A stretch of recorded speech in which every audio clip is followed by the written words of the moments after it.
নমস্কার বন্ধুরা, world news Bangla চ্যানেলে আপনাদের স্বাগত। আজ একটি গুরুত্বপূর্ণ সংবাদ নিয়ে এসেছি।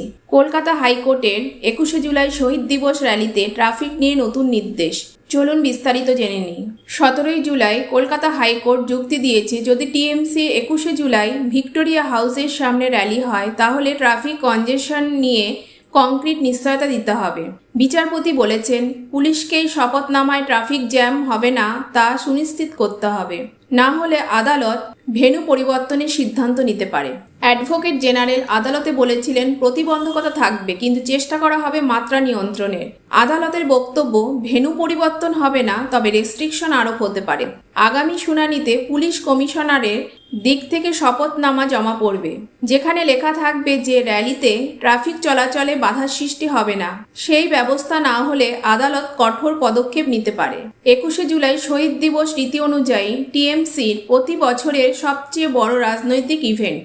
1993 সালে বিক্ষোভে 13 জন নিহত হয়ে এটিকে রাজনৈতিক গুরুত্বপূর্ণ দিন হিসেবে চিহ্নিত করা হয়েছে।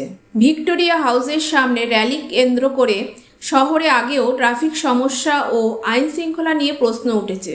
বন্ধুরা, এই হাইকোর্টের নির্দেশ কিভাবে প্রয়োগ হবে সেটা আদৌ কি পুলিশ ও প্রশাসন মেনে নেবে? তাই এবার চোখ থাকবে শুনানির ওপর। আপনার কি মনে হয়? পোস্টে বা কমেন্টে লিখে জানিয়ে দিন।